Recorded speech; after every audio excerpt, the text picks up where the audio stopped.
Hello everyone, welcome to my lecture. During a denial of service DOS attack, a hacker renders a system unusable or significantly slows the system by overloading resources or preventing legitimate users from accessing the system. These attacks can be perpetrated against an individual system or an entire network and are usually successful in their attempts. The hacking attack is one of the availability, meaning legitimate users no longer have access to the network. Session hijacking is a hacking method that creates a temporary DOS for an end user when an attacker takes over the session. Session hijacking is used by hackers to take over a current session after the user has established an authenticated session. Session hijacking can also be used to perpetrate a man-in-the-middle attack when the hacker steps between the server and legitimate client and intercepts all traffic.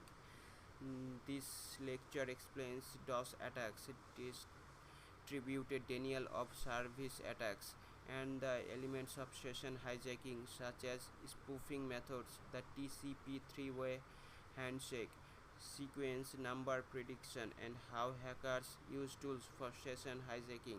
In addition, the countermeasures for DOS and session hijacking are discussed. Denial of service. A DOS attack is an attempt by a hacker to flood a user's or an organization's system. As a CEH, you need to be familiar with the types of DOS attacks and should understand how DOS and DDoS attack works. You should also be familiar with robots and robot networks as well as smurf attacks and SYN flooding. Finally, as a CEH, you need to be familiar with various DOS and DDoS countermeasures. There are two main categories of DOS attacks. 1. Attacks sent by a single system to a single target. 2. Attacks sent by many systems to a single target.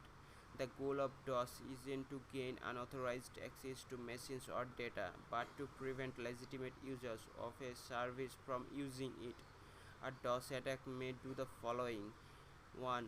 Flood a network with traffic, thereby preventing legitimate network traffic.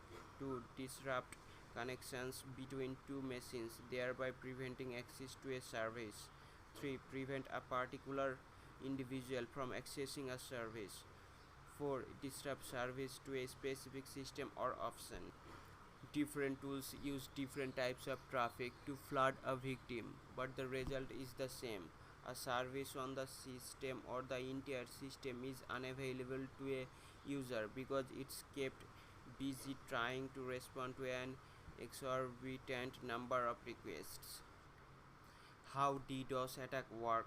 DDoS is an advanced version of the DDoS attack. Like DDoS tries to deny access to service running on a system by sending packets to the destination system in a way that the destination system can handle.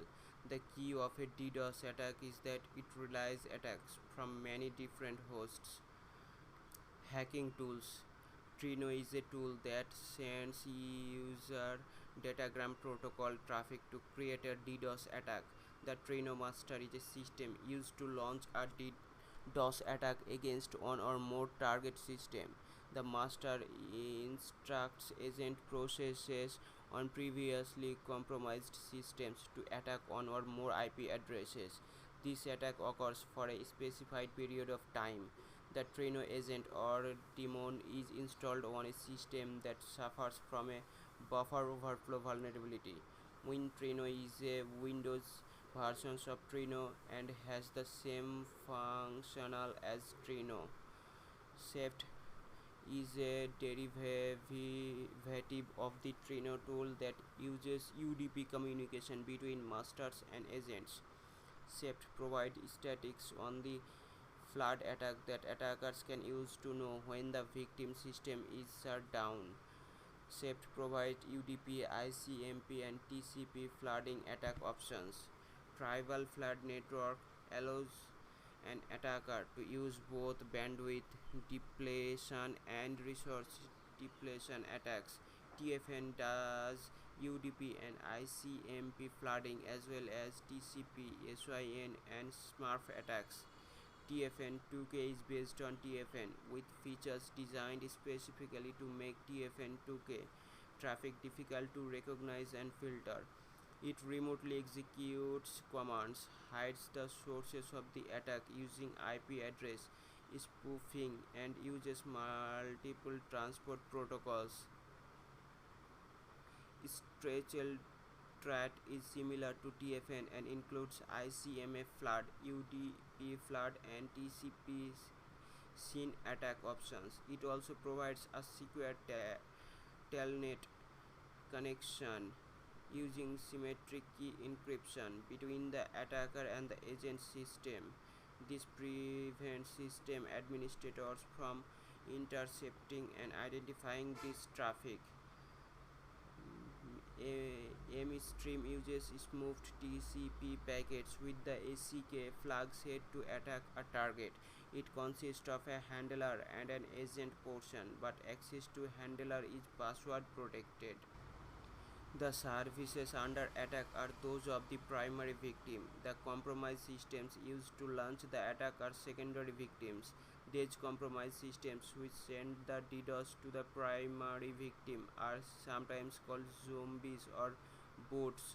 They are usually compromised through another attack and then used to launch an attack on the primary victim at a certain time or under certain condition. It can be difficult to track the source of the attacks because they are originated from several IP addresses.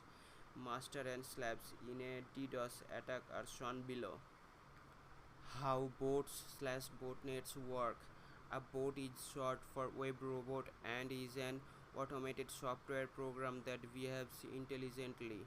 Spammers often use bots to automate the posting of spam messages on news groups or the sending of emails. Bots can also be used as remote attack tools.